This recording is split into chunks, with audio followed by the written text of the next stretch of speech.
काल ही तब अब उसे देखना चाहते सिर्फ ठाट, मैं तो उसका परिणाम भोगने के लिए तैयार हो गया।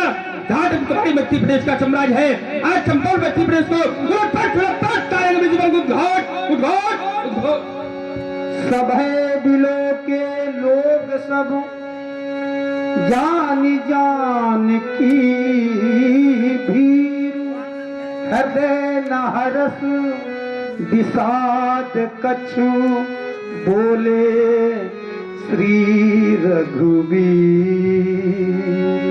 श्रीनाथ, भगवान शंकर के इस आयत का खंडन करने वाला आपका कोई दास ही होगा।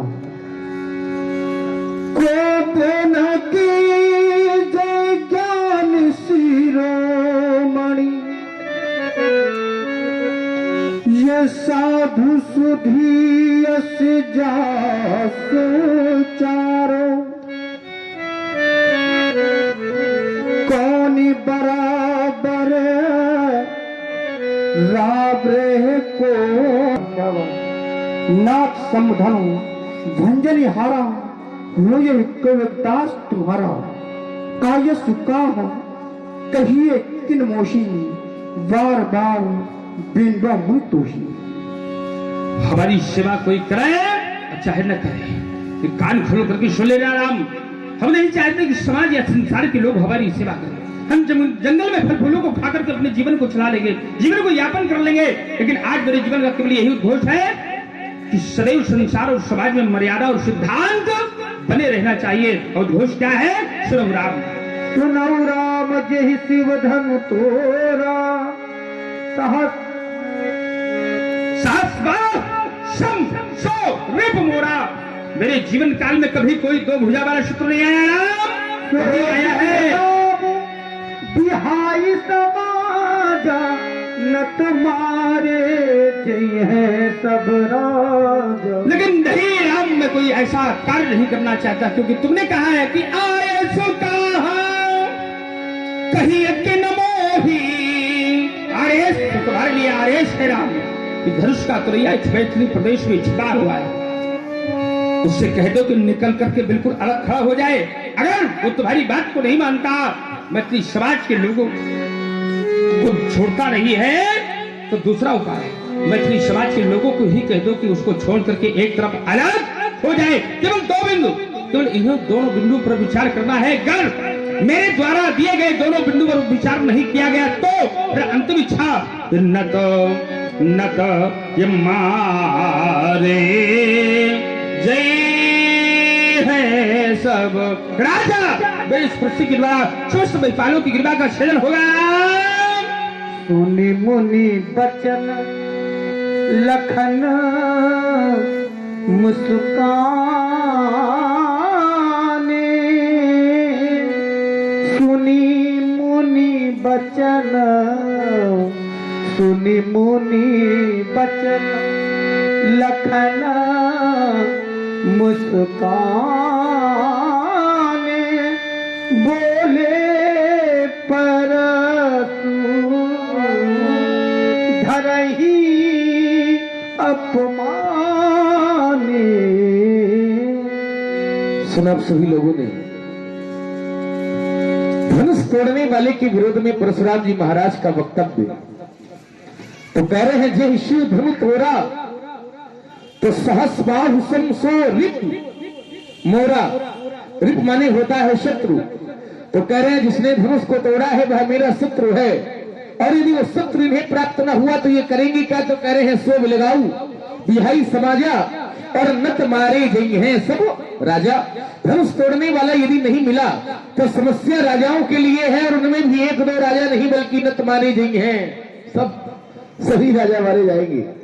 मैं विचार यह करने लगा कि जो धनुष तोड़ा गया है वो भगवान शंकर जी का धनुष तोड़ा गया है, और संसार में भगवान शंकर से शीघ्र प्रसन्न होने वाला कोई दूसरा देवता नहीं है।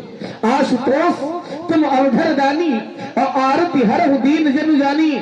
आस माने शीघ्र, तोष माने प्रसन्न होने वाले। भगवान शंकर तो शीघ्र प्रसन्न होने वाले हैं, अवधर मुंह मांगा वरदान देने वाले हैं। भगवान शंकर की कृपा जिस भक्त पर हो जाती है, संसार में फिर उसका कोई बाल बाका करने वाला नहीं है। हमारा ध्यान भगवान शंकर से जुड़ी एक कथा पर चला गया। महात्मा मृकंड के जीवन में कोई संतान नहीं थी, तो मृकंड ने संतों से पूछा कि हमारे संतान का सुख कब प्राप्त होगा। तो संतों ने जिस समय मृकंड की भाग्य रेखा को देखा तो संतों ने निर्णय यह दे दिया कि तुम्हारे जीवन में संतान सुख है ही नहीं।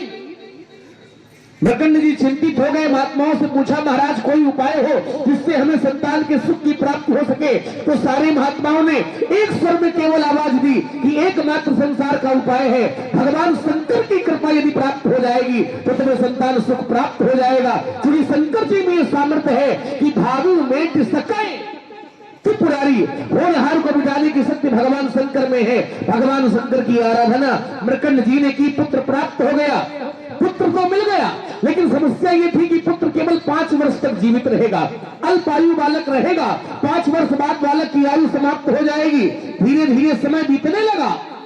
अब पिताजी को चिंता होने लगी कि हमारा पुत्र 5 वर्ष के बाद हमारा साथ छोड़ करके चला जाएगा, विचार करना जरा।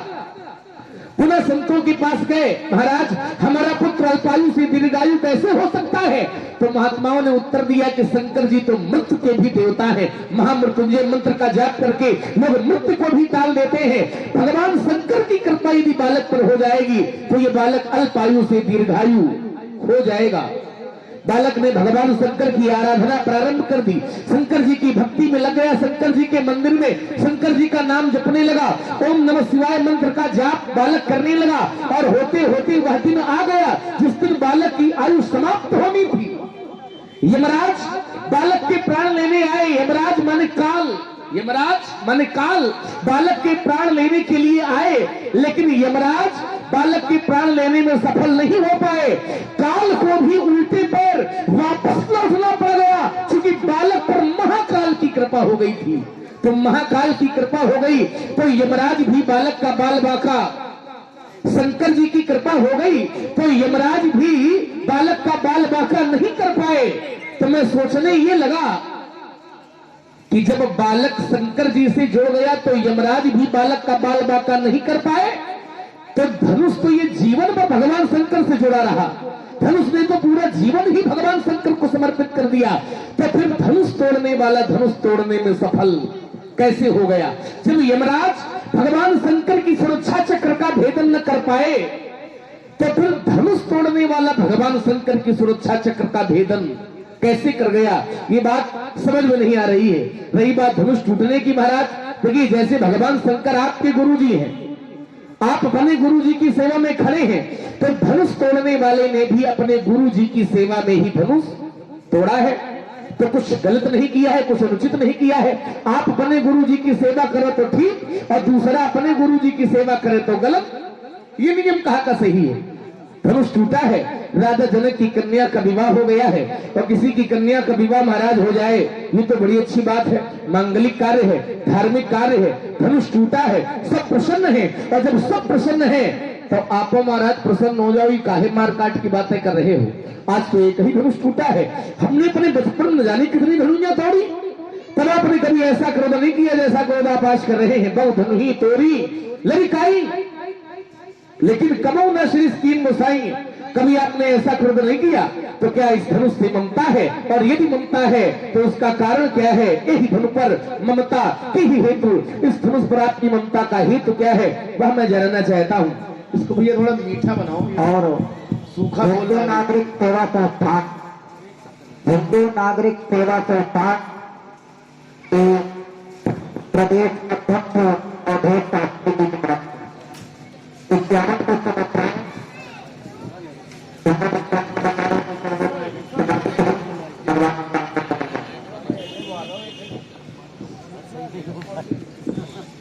हेलो हिंदू नागरिक सेवा संस्थान के प्रदेश अध्यक्ष अवधेश शास्त्री जी, उनकी तरफ से 51 पुष्प मुद्राएं दोनों महान मूर्तियों के चरणों में समर्पित हुई।